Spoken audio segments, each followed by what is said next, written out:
এখানে পয়েন্ট ছেড়ে দিচ্ছে 5 কিলোমিটার 1 কিলোমিটার অন্তর অলরেডি ডিজিপিএস এর পয়েন্ট ছেড়ে দিচ্ছে। ওকে, বুঝে গেল? পার 1 কিলোমিটারে ডিজিপিএস এর পয়েন্ট ছেড়ে দিচ্ছে।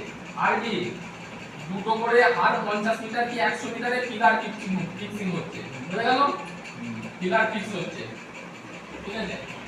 এটা কি প্রথম টাভার্স করতে গেলে তুমি প্রথম চলে গেলে টিএস নিয়ে এইখানে টাভার্সিং শুরু করে দিলে। টাভার্সিং যেমন এরা অলরেডি ডিজিপিএস এর পয়েন্ট দিয়েছে, সেই ডিজিপিএস এর পয়েন্ট দুটো নিয়ে রিসেকশন বা ব্যাক সাইড করলে, ব্যাক সাইড করে পয়েন্ট ছাড়লে এখানে বসালে, এখানে ব্যাক সাইড করলে এখানে পয়েন্ট ছাড়লে, এখানে বসালে এখানে ব্যাক সাইড করলে এখানে পয়েন্ট ছাড়লে, এইভাবে যাবে।